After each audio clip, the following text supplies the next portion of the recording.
e o debate que se travou ao redor dessa lei. 5.000 sugestões apresentadas pela internet a esta lei, fora das outras centenas ou milhares de sugestões apresentadas diretamente. Participação ativa da sociedade numa lei que não apenas limita a possibilidade do gasto público, mas faz mais do que isso. Dota o servidor público e aquele que responde por uma função pública do senso de responsabilidade. Ele é obrigado, se não tiver um impulso íntimo de ser responsável, será obrigado pela lei a cumprir um conjunto de regras para salvaguardar o interesse público. Isso por quê? Porque na evolução democrática que nós estamos presenciando, o país não aceita mais a irresponsabilidade, não aceita mais o mau uso do gasto público. É interessante, eu ressalto que neste teto para os gastos públicos, nós utilizamos duas espécies de responsabilidade. Uma chamada responsabilidade fiscal, a outra chamada responsabilidade social. E eu explico por quê. Nós estabelecemos que a cada novo orçamento você só pode acrescentar a inflação do ano anterior. Isso é importante porque evita as chamadas medidas populistas que os governos querem tomar. Quando você não tem um teto para os gastos públicos e, portanto, você pode acrescentar mais do que a inflação do ano anterior, você vai acrescentando verbas para tomar, volto a dizer, muitas vezes medidas simplesmente populistas e não populares, no sentido de que o Brasil vai ganhando com as medidas que você vai tomando. Isso dá e deu muita credibilidade fiscal ao nosso país, seja internamente, seja internacionalmente. Como recuperar a credibilidade do fiscal? No Terraço Cast de número 348. A vinheta inicial é dividida em duas partes. A primeira parte é um trecho do discurso da promulgação da Lei de Responsabilidade Fiscal em 4 de maio de 2000, feito pelo presidente à época, Fernando Henrique Cardoso, e a segunda parte é Michel Temer, ex-presidente do Brasil, falando sobre a importância do teto de gastos ao evento Money Week Cenários 2022.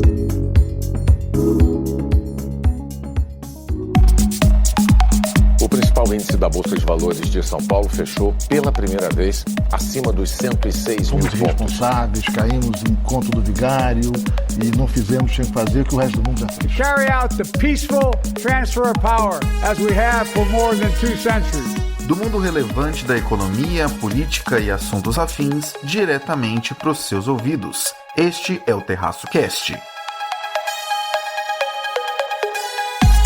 E aí, pessoal, tudo bem? Caio Augusto, diretamente da madrugada de 11 de novembro de 2022, uma sexta-feira, em Ourinhos, para mais um episódio especial do meu, do seu, do nosso Terraço Cast. Neste 348, conto com a presença ilustre de Leonardo Ribeiro, e o assunto é a credibilidade fiscal. Este tema que está tomando as manchetes agora e tem uma enorme importância. Vou deixar que ele se apresente. Fala, Leonardo, tudo bem? Olá, sou Leonardo Ribeiro, analista do Senado Federal e especialista em contas públicas. Trabalho nessa área há mais de 15 anos, tenho experiência no Poder Executivo, quando coordenei setores responsáveis pela avaliação macrofiscal e estudos fiscais da Secretaria de Orçamento Federal. Sou um dos idealizadores da Instituição Fiscal Independente. Hoje eu contribuo no debate sobre contas públicas com diversos artigos publicados em jornais, revistas. E sou economista, formado em economia pela Universidade de Brasília, ex-pesquisador visitante da Victoria University Melbourne. É isso aí, pessoal. Vamos então ao 348. Olhando as contas públicas atualmente, vale apontar que precisamos de um novo conjunto de regras fiscais? Quando eu analiso as contas públicas com um enfoque institucional, eu observo, sim, a necessidade de um novo e radical processo de reconstrução da governança fiscal no país. Eu acho até que há um certo consenso entre os técnicos nesse sentido, diante de uma deterioração que a gente tem visto aí das instituições fiscais nos últimos anos, Por exemplo, o teto de gastos que foi introduzido na Constituição em 2016 2016 tem passado por uma série de mudanças que vêm aí, de alguma forma, minando a credibilidade dessa regra fiscal que hoje vem funcionando como uma âncora fiscal. E eu acredito que esses equívocos, né, que de alguma forma marcam aí essa recente gestão fiscal, inspiram aí de alguma forma essa necessidade aí de fazer toda uma mudança nesse arcabouço fiscal.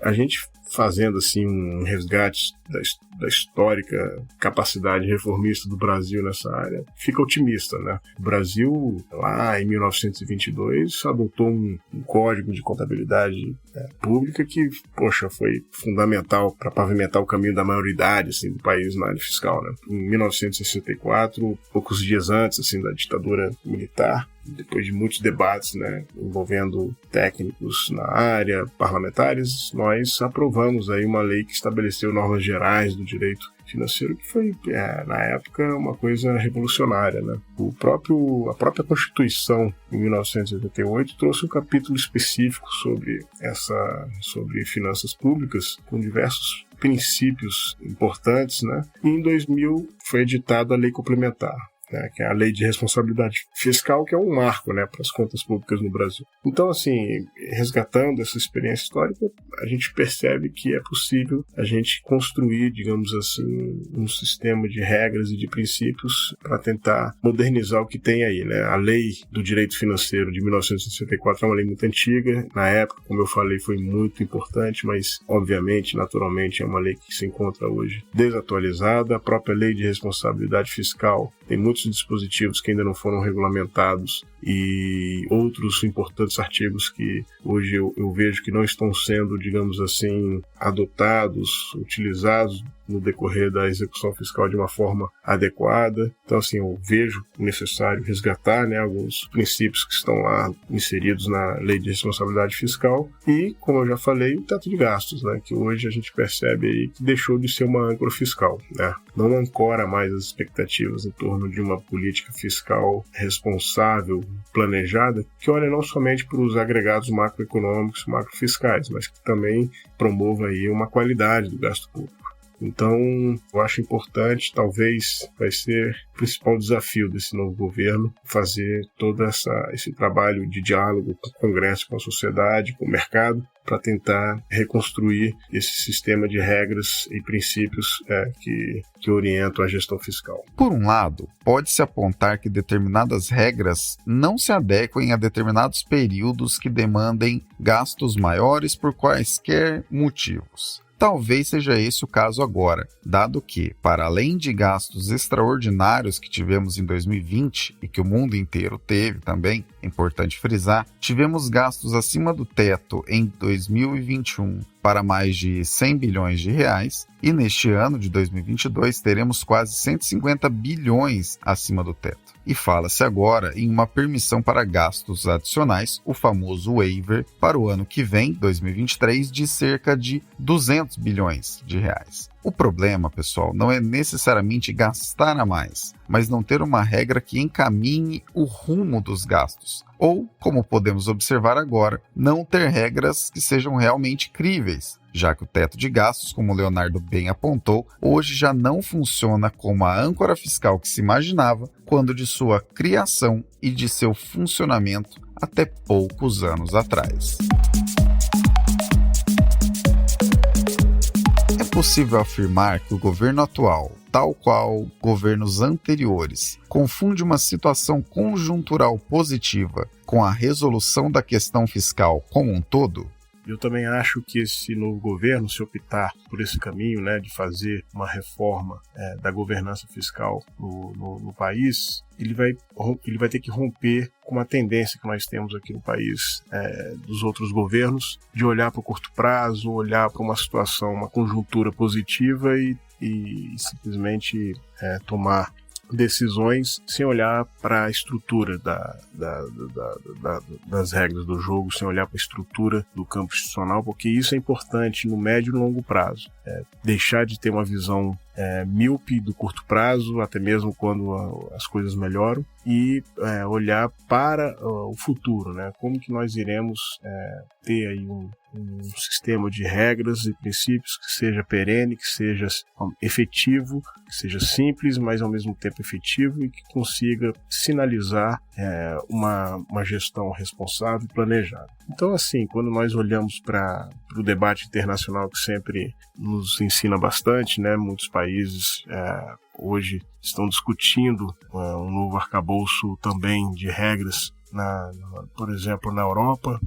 Percebemos aí que o mundo está passando por transformações na sociedade, na economia, né? Estamos vendo aí uma revolução digital, consequências da pandemia internacional, guerra na Ucrânia, enfim, uma série de situações que estão levando países a adotarem políticas econômicas, políticas fiscais específicas e, nitidamente, nasce aí uma agenda internacional nessa área de finanças públicas voltada para essa reconstrução das regras fiscais. Lá na Europa, assim como no Brasil, as regras fiscais também estão muito confusas, elas foram sendo alteradas ao longo dos anos, e isso, no final das contas, gerou um arcabouço super complexo, cheio de regras desarmonizadas. Então há também lá uma discussão, né? Então, na América Latina também percebe aí um debate em torno dessa questão, né? O próprio Chile já vem anunciando algumas mudanças nesse sentido. Então o Brasil não está sozinho também. O Brasil, ele está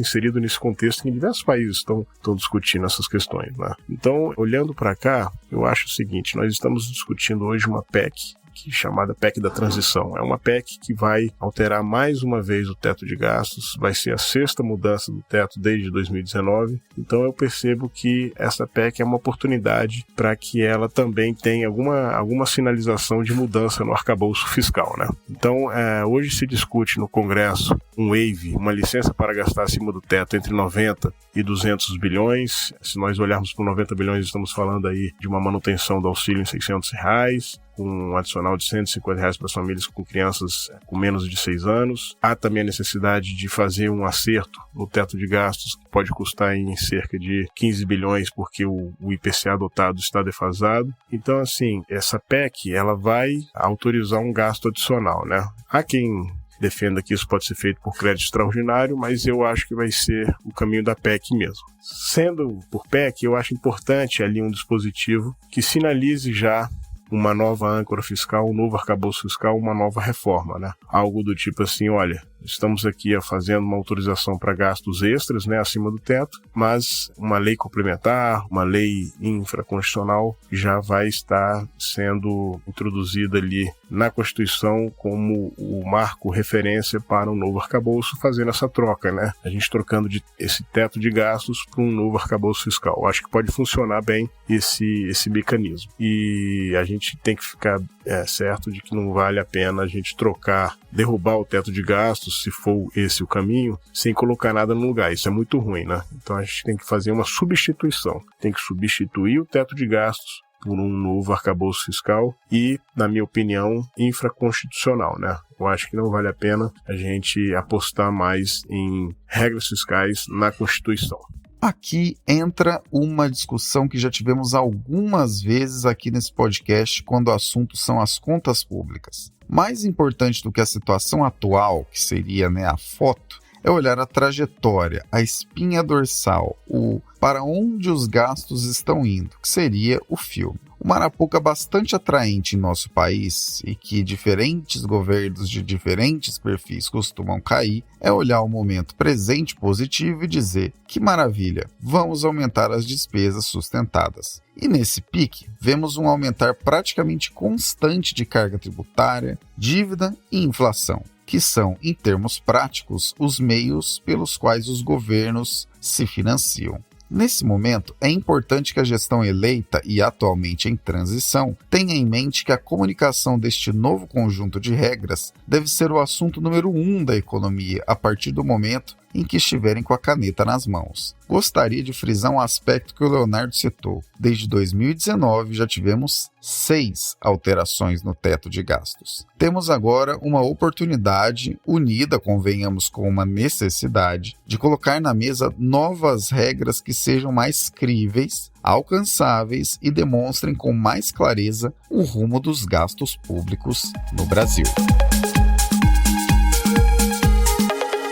Que medidas concretas precisam ser tomadas, ou poderiam ser tomadas, para que a credibilidade fiscal seja retomada? Em quanto tempo é possível ver os efeitos disso na prática? Essa proposta que eu apresento, para substituir o teto de gasto com um novo arcabouço fiscal, funcionaria assim. Nessa PEC da transição, como eu falei, haveria ali um dispositivo sinalizando que a gente teria aí uma nova âncora fiscal, um novo regime de regras, mas não precisa estar detalhado na Constituição. Pelo contrário, eu acho que a gente não deve mais apostar em regras fiscais. E quando eu falo regras fiscais, eu me refiro a limites numéricos definidos ex ante para variáveis orçamentárias, como despesa ou até mesmo a dívida. Então, assim, o teto de gastos define um parâmetro de crescimento da despesa pública, Foi essa regra que a gente introduziu lá em 2016, Isso é uma regra fiscal. Só que a gente estabeleceu esse parâmetro na própria Constituição. Eu acho que não é interessante isso. Então, assim, voltando para a proposta, eu acho que a gente deveria ali nessa PEC da transição ter um dispositivo dizendo o seguinte: olha, uma lei complementar vai estabelecer regras para um novo arcabouço fiscal e no momento em que essa lei complementar for aprovada, o teto de gastos constitucional deixa de vigorar. Então a gente faz uma substituição condicionada à aprovação dessa lei complementar, sem detalhar na Constituição como seria esse novo arcabouço. Aí a gente consegue fazer essa troca de âncora fiscal que eu estou me referindo.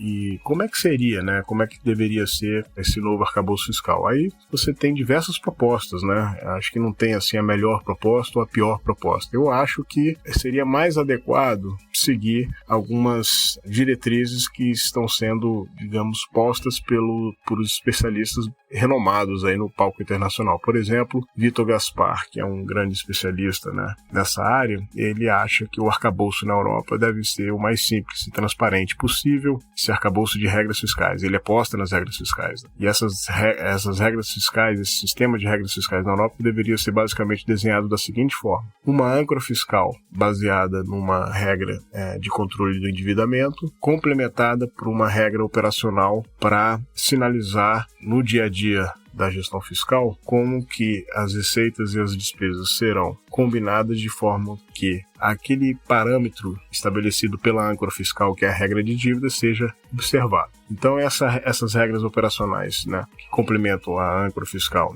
pode ser uma regra de controle de resultados fiscais ou uma regra de controle da despesa, que seria basicamente uma espécie de teto de gastos, mas nada na Constituição, tudo dentro de um arcabouço infraconstitucional. Então eu acho que é isso, A gente, pensando em regras fiscais, a gente pode ter uma âncora fiscal com base numa regra de controle do endividamento, complementada por uma regra operacional que, na minha visão, acho que funciona bem a sistemática baseada em controle de resultados fiscais. Quer dizer, basicamente seria a gente resgatar a ideia da lei de responsabilidade fiscal, mas, claro, aprimorando o que for necessário, porque, como eu já falei, tem dispositivos na lei que precisam ser melhorados.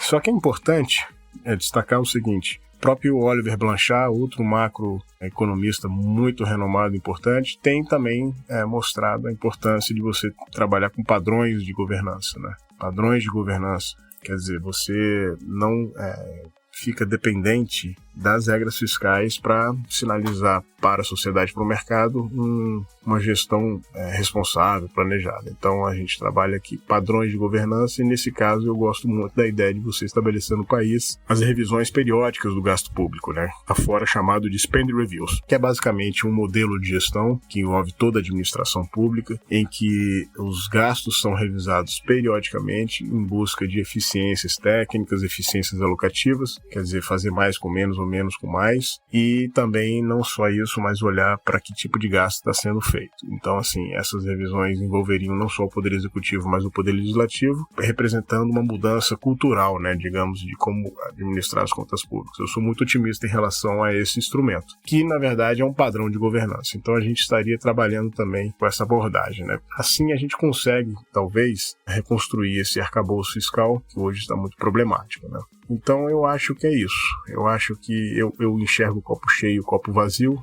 O copo cheio no seguinte sentido, para resumir, o Brasil já avançou muito nessa área, tem experiência, tem bons técnicos, tem bons especialistas para normatizar, estabelecer parâmetros para esse novo arcabouço. Ao mesmo tempo, o copo vazio, eu acho que a gente precisa, de certa forma, melhorar o que tem aí, porque as regras foram, digamos assim, alteradas e foram perdendo a credibilidade ao longo dos anos. Então, assim, eu acho que é um desafio para o novo governo, mas não é fácil, mas é necessário. Eu acho que a gente tem aí na PEC da transição uma oportunidade para fazer esse tipo de transição de arcabouço fiscal e, com isso, a gente começar a voltar a discutir políticas públicas e não só regra fiscal no país. Um dos maiores problemas que temos no orçamento público hoje em dia é o engessamento dele, ou seja, definições que trazem obrigações de execução e, no fim das contas, dão pouca margem para atuação em momentos de crise. Em bom português, o orçamento já vem dado em mais de 90% e se a receita cai, pouco pode se fazer. No máximo, mexer com as despesas discricionárias, aquelas que não são obrigatórias.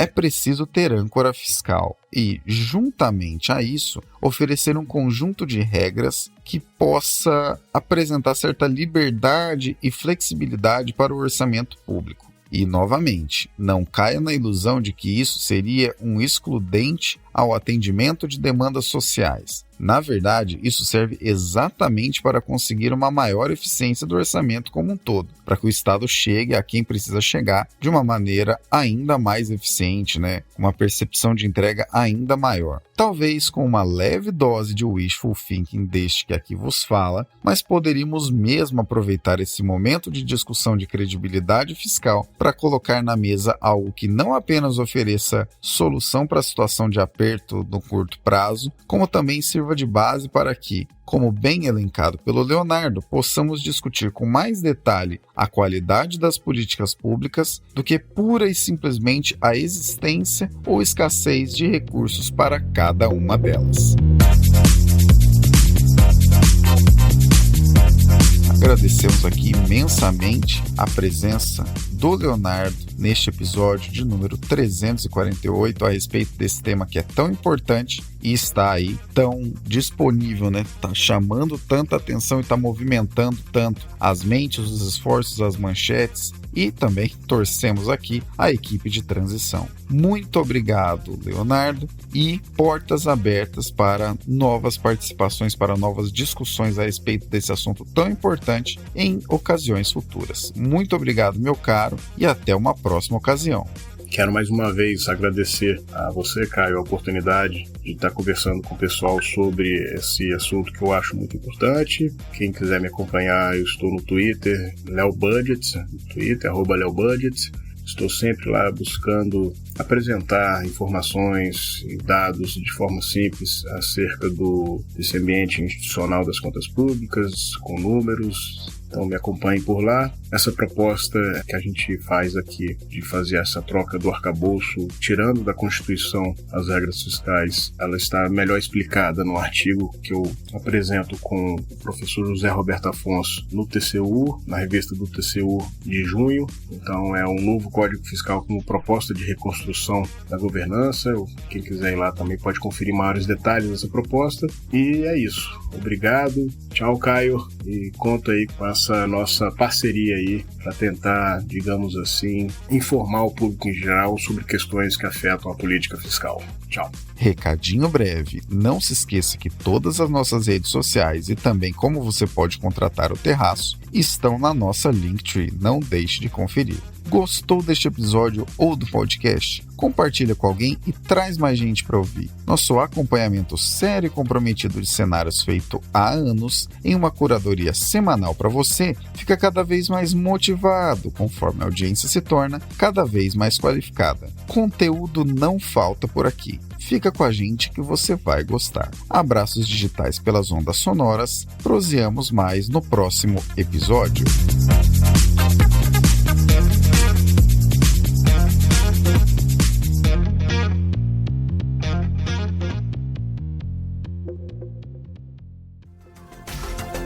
Este episódio foi editado por Atelas, soluções em áudio para podcasts.